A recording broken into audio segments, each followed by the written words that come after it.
On today's show, we'll break down a weekend that saw the Ottawa Senators split a back-to-back on the road, falling in Winnipeg and then getting 2 big points in Minnesota. And not to get too wild here, but did that not seem like a playoff-style win last night? This is Gabe, and you're listening to the Locked On Senators podcast. You're Locked On Senators, your daily podcast on the Ottawa Senators. Part of the Locked On Podcast Network. Your team every day.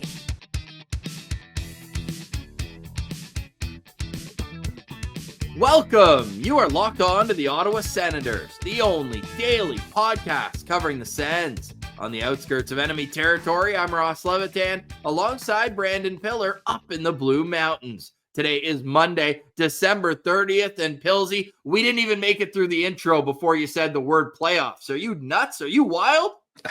Hey, it is a little wild, not going to lie, Ross, but that was a gutsy win. You're looking at Ottawa Senators team that is playing their third string goalie on the second half of a back-to-back on the road. They just played in your backyard in Winnipeg, a tough team, and they held their own, and then they go down the road south a little bit to Minnesota, and they play up against another really good Western Conference team, and they get the 3-1 win. And it maybe wasn't the most pretty, most dominant win, Ross, but it doesn't matter. When you're in a wild card race like the Ottawa Senators are, still in a wild card spot, I'll remind you, you need those 2 points when you have an opportunity to get them. They let the 2-goal lead slip away in Winnipeg. They were scored on first in Minnesota, but they flipped the script and they found a way to get the win here. Awesome performance from, honestly, Ross, top to bottom from this Sens team. Yeah, no weak links in the lineup last night, and we'll get more to that. But the funniest part of yesterday was the Penguins jumping Ottawa,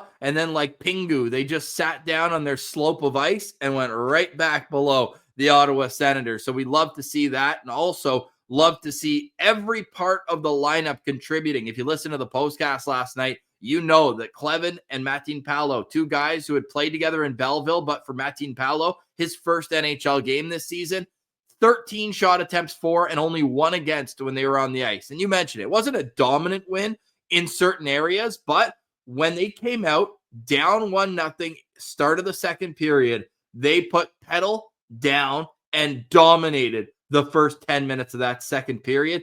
And that's one way to do a decent job of getting the barn out of it. That's a tough place to play. We know. We were there last year for a 3-2 loss where it was tied in the third period. That building gets a lot of energy, the XL Energy Center down there. But my goodness, the way they went out and outshot them 8-0 in the first 5 minutes of that second period, that to me showed, one, we got to give a lot of credit to the head coach, Travis Green. This guy's pushing all the right buttons, full smoothie blender out in last night's game, took JBD out of the lineup. Now it sounds like he was a late scratch. So per the streets, there's been a bit of a bug going through the room. Tyler Clevin may have had it, a couple other guys. So I don't know if that's the reason why JBD was taken out of the lineup. That pair, though, with Clevin and JBD, they didn't have the best night in Winnipeg either. But Matin Paolo going in, they changed all 3 of the top forward lines, all 4 actually, because they moved Gaudette off the 4th line too. So that energy and that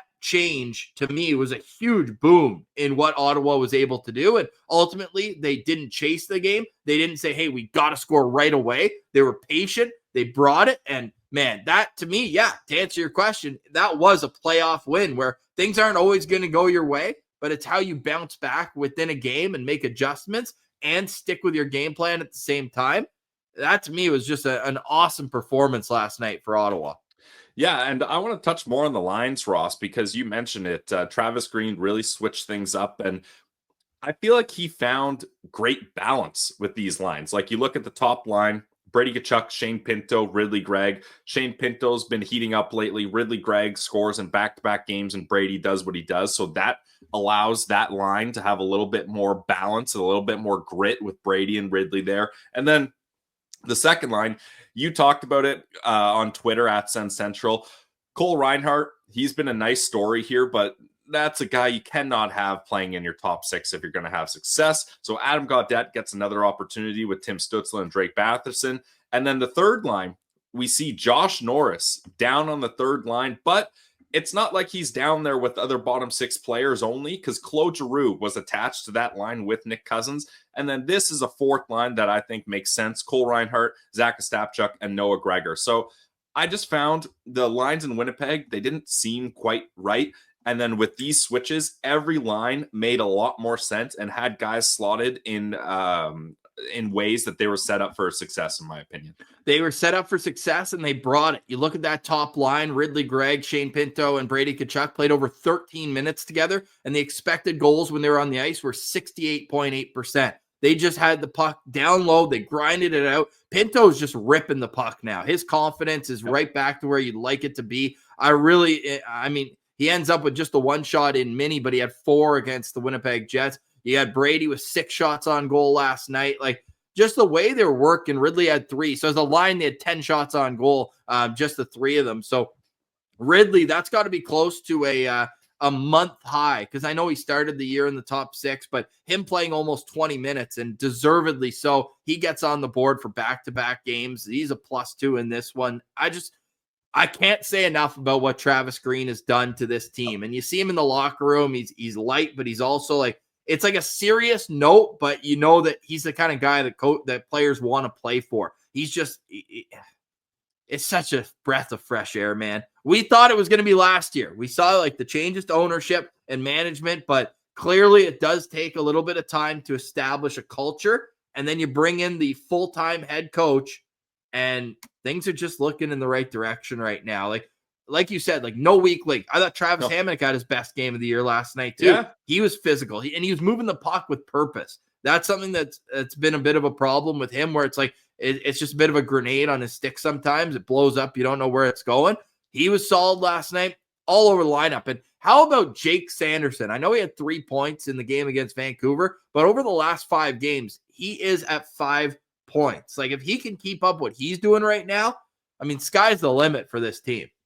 Yeah, and we need Jake Sanderson to keep this pace up, Ross, because if you would have told me at the start of the year that Jake Sanderson would be the worst player on this team in plus-minus at a -12, I would have laughed in your face, because I wouldn't even have thought Jake Sanderson would be anywhere in the minuses at all, let alone a -12. So he's looking like he's turning things around, and hopefully we get him closer to even on plus-minus. But he's looking a lot better lately, and I've got a lot more confidence in him. And Thomas Chabot and Nick Jensen continue to do good things. And then you already mentioned the great work that third pair did. So, like, you're looking at 4 forward lines and 3 deep pairs that played excellent. And then we're a hashtag goalie-friendly show. Let's narrow it down to the one goaltender, Levi Merriline, the Finnish firewall. He had an amazing game as well, with some marquee big saves that kept his team in the game. So if you're going to win games like this up against good opponents on the road, this is the type of performance you need top to bottom. And to continue giving out praise, Ross, we're just handing out flowers here, left, right, and center. Oh yeah, Christmas is extended, man. We're giving gifts all over the place here. Yeah, exactly. Shout out the rest of the coaching staff as well, because that power play looked really good. Philip Gustafson was on his game, and he stopped like 4 great one-timers in a row. But and he made them look easy too. Yeah, and they were good one-timers too. But finally, Drake Batherson down low, back to Jake Sanderson. A little bit of a fake shot to fake those penalty killers out, then slides it over to Josh Norris in his office, and he finishes it off. So great job by the power play coaching staff that's able to generate these opportunities. And finally, they figured out a way to get Josh Norris in his spot, and he makes no mistake there. So, and then the penalty kill as well, Ross. They go a perfect 2 for 2. So not much more you can ask for from a team. I know we're hard on them when they've been bad this year, but when they're good, we're more than happy to give them their praises. Nothing more I like to do. And ever since Ottawa, they were on an 0 for 16 run on the power play. They go 2 for 4 in Winnipeg, 1 for 2 in Minnesota. That's a 50% clip on the power play right now over the last 2 games. So love to see that. Ottawa outshoots Minnesota 37-31. They outshot Winnipeg 35-23. So if you told me going into this weekend without Linus Ullmark, the whole purpose was let's make it as easy on our goalies as possible. Let's block shots. Let's commit to defense. All of that coach speak. But at the end of the day, if you're getting 72 shots on goal and only giving up 44, 54, math guy, you're doing something right. Like that, especially up against these teams on the road, Ross. Like if we were in, San Jose and Anaheim, that's one thing. But these are top tier Western teams that you're playing a tight defensive game up against. It's impressive to see, man. And it's almost like, damn, why do we have a 3-day break right now before the Ottawa Senators take on the Dallas Stars on Thursday night? But hopefully the infirmary can get a little bit more healthy. Look, it has to be stated, the Wild were without Kirill Kaprizov, and they were, for a lot of time, Ottawa gets the empty netter. It was a 1-goal game, and that guy's tied for second in the league in goals. So you do really have to kind of hope he's okay, obviously, but wasn't too upset that he missed that game last night. On the other side, though, no Linus Ullmark and no Artem Zub and no Michael Amadio, no David Perron. Guys are injured this time of year, so you don't apologize. You just go out and win the games you can. And for Ottawa, it was a huge 2 points because there's teams playing today. There's teams playing tomorrow. Only the one Winter Classic on January 1st, but there will be some more movement and more games in hand for the Ottawa Senators heading into their second half. We'll get more into the game in Winnipeg. I'll give you a more coherent boots on the ground report from my experience on Saturday night in Winnipeg. We'll highlight a couple more things we like because it is just all flowers on this episode, even though they get 50% of the points this weekend. But in the circumstances they were in, you can't be any happier with that. Plus, an Ottawa Senators prospect update. We haven't done one of these in a little while. We'll touch on the World Juniors, Vladimir Nikitin and Team Canada. Plus, this Blake Montgomery guy, he just keeps getting better and better. So more of that on the other side. You're listening to Locked On Senators, your team every day. Today's episode is brought to you by our friends over at Mary J's. They're a locally owned cannabis dispensary in the Ottawa area, and they got 4 stores. You can check them out at Riverside South, Orleans, Greeley, and Russell. Mary J's, that's 4 of them. Mary J's offers the best and newest products in the market with many new additions to the menu to keep it fresh every single week. They've got competitive pricing. In fact, guys, they're going to price match any store in Ottawa. That means you're guaranteed to get the best price around when you shop at a Mary J's. Mary J's has the best customer service by having friendly bud tenders who are always ready to help you out. One of the owners, Dashy, absolute beauty, diehard Sens fan. So go to one of the stores, say what up to Dashy, and pick his brain about the Sens and all the latest, greatest products that they have to offer at Mary J's. And check out their website and get yourself a loyalty card. Mary J's Dispensary. Today's episode is also brought to you by Rocket Money. Now this, listen up, because it saved me hundreds of dollars and it could save you as well. Rocket Money helps you find any subscriptions that you forgot about or were even paying twice for. I had a few of them, and I didn't even realize I was still paying. Rocket Money made it so easy to track them down and cut out that extra expense. It's like having a personal assistant for your finances. Rocket Money is a personal finance app that helps you find and cancel unwanted subscription. It also monitors your spending and helps lower your bills so that you can grow your savings, bringing everything together in one place: subscriptions, spending habits, even goals that you want to hit in the new year. Rocket Money has over 5 million users and has saved a total of $500 million in canceled subscriptions, saving members up to $740 a year when using all of the app's premium features. Cancel your unwanted subscriptions and reach your financial goals faster with Rocket Money. Go to rocketmoney.com/lockedon today. That's rocketmoney.com/lockedon. rocketmoney.com/lockedon.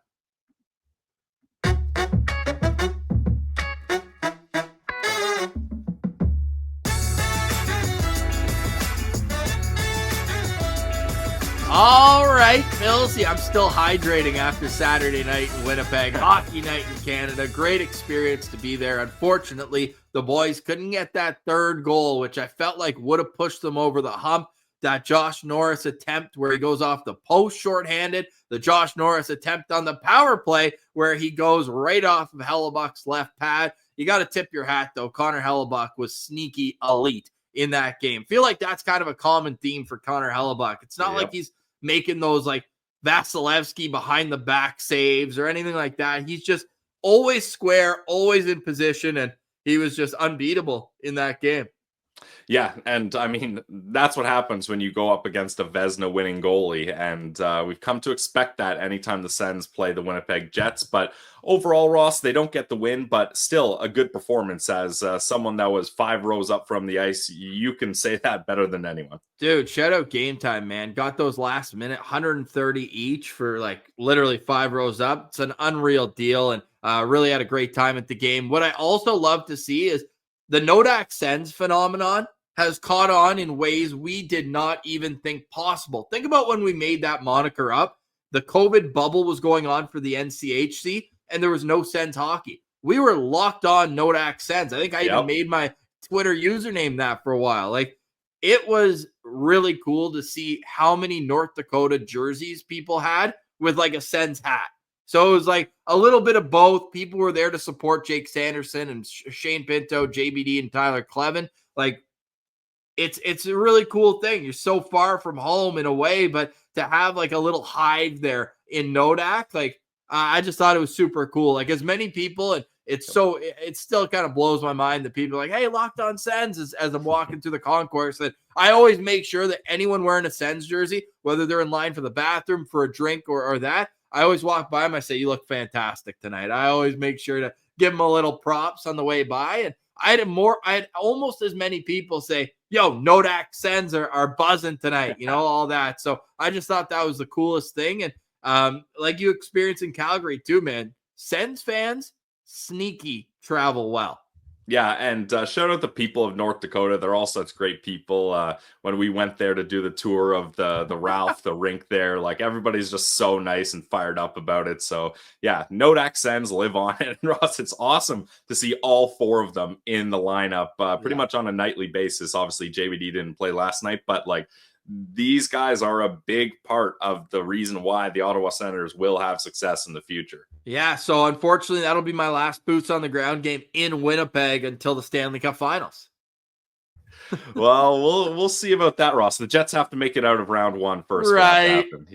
That's what we're worried about there. That's exactly what we're worried about. Nothing else could go wrong, of course. Just joking for now. But the Ottawa Senators, what's it been now? Like a week straight that they're in a playoff spot? Yeah, now mind you, it is the final playoff spot, but they don't ask how you get there, Ross. And often the teams that just sneak in are the ones that give those top tier contenders a tough time because they've got that warrior grinding mentality. Yeah, like they're playing for their season every single night. Now, the one thing though is Boston's 4 points up, but they've played 2 more games. Tampa's only 2 points up, but they've played 2 less games. Like, man, we're setting up for those 2 games in Tampa at the start of February to be at like one of them. Playoff atmosphere for those games. Like, yeah, I'm excited. It's going to be awesome. Tampa in February, 2 Tampa games and a Florida game right before the break. So the boys get some warm weather and hopefully a couple W's along with that. That's going to be so much fun. But not to get ahead of ourselves, the Ottawa Senators have a busy month ahead as well, where they'll play, I believe, 15 games, 4 back-to-backs, and 11 of the 15 games finally against some Eastern Conference opponents, which, I mean, it's been so much West versus East, but every 2 points is critical, and the Sens have set themselves up in a way where they can really make a bit of a push here and really kind of impress. And I've got a message to Ottawa Senators fans who are maybe like casual fans. They check in every once in a while. Like, I would implore you to dial into this team right now. The way that they're built, they're structured. They have superstar talent that's able to wow you out of your seat. They're getting good goaltending, which they haven't had in years past. Like, why wouldn't you buy in to what the Ottawa Senators are selling right now, Pilsy? Yeah, and if you're going to buy into the Ottawa Senators, why wouldn't you listen to a podcast that covers them on a daily basis? Oh, a little self-promotion there. But, like, look at the years past where it's like they just disappointed, whether it was overall or even within a game. Like, that's done. Like, the way that this team locked it down against Minnesota, to me, is the biggest reason why. Like, there's other games for sure, and they've been in tight situations. 3 overtime wins in the last little while there, and against Pittsburgh, it's almost impossible to stop those. Then in Calgary and in Vancouver, like, they're finding ways to win games, and then they'll sneak in a couple dominant performances in there too. So just overall, this is a a sick team to be following right now, where they haven't gotten over the playoff hump yet, but their process is on the way, where it should give any fan confidence that this team could get it done. And not only could, but that if they get in, they're going to be a problem for whoever they play. Yeah, and Ross, once this team gets healthier, like they're doing this with all those injuries that you listed off. So once this team gets a little bit more healthy and can fill out the rest of their lineup and get their number one starting goaltender, Linus Ullmark. Oh, there we go. It's incredible what this team's able to do. So they just got to keep stringing along points here. And I've got the most confidence I've had in this Ottawa Senators team in a long time. I'll tell you that much. If I had $1 for every time you tried pointing at the Ullmark jersey and went the wrong way, I'd have so much money. Dude. You know what happened there, Ross? Usually if I use my right hand, I've got it with the right hand, but I switched to my left on that one, and that messed me up. Oh, that's the best, man. Love it. All right, more to come on the other side. Sens prospect update and more. You're listening to Locked On Senators, your team every day.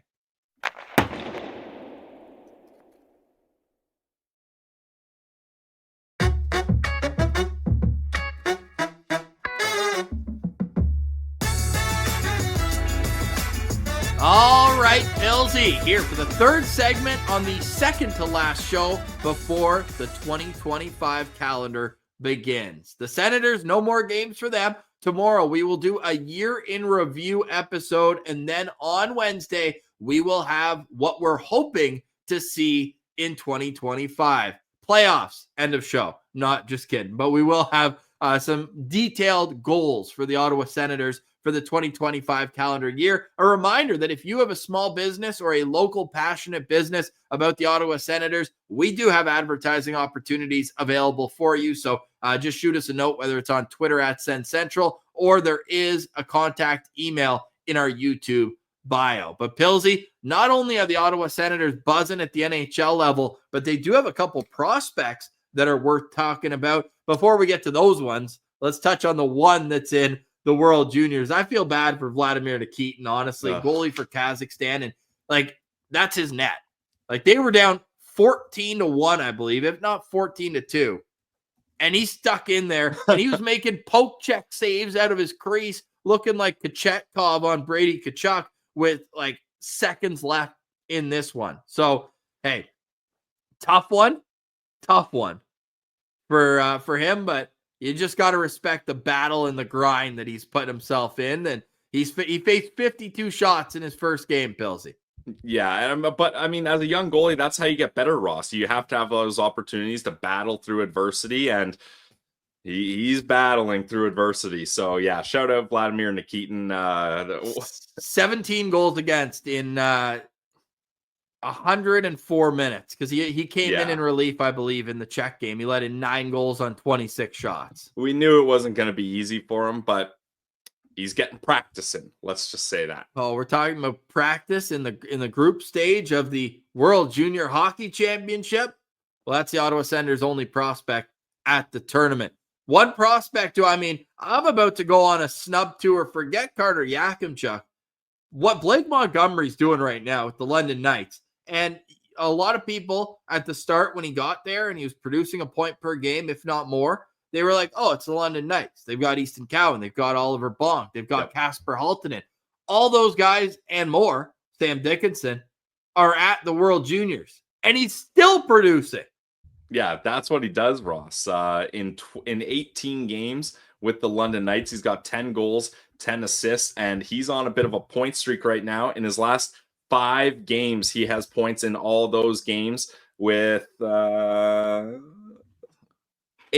points in those games. Good math. Quick math Good there. math. Yeah, well, so Blake Montgomery continues to shine as a London Knight. I thought it was a little bit crazy that he did that switch, Ross, because it's not like he was struggling in the USHL with the Lincoln Stars, 10 points in 10 games, but clearly London is where he's meant to be because he is lighting it up. Yeah, his brother played there a few years ago, and now he's doing his thing. So shout out Blake Montgomery for that. Lucas Eliasson got a goal in back-to-back games over the weekend. He's up to 16 goals, tying his last season total in almost half the amount of games, Pilsy. Now, he's just got 8 assists so far, so 24 points, but 16 tucks already in 34 games. Nice little breakout for Eliasson. Another 4th rounder for the Sens last year. Yep, and he's on a 2-game goal streak, Ross. The Kitchener Rangers won both of those games. So when he's scoring goals, that team is having success, and we love to see that from the Kitchener Sens. Yes, and what we're calling the best 4th round in draft history. Javon Moore, 5 shots on goal on Saturday.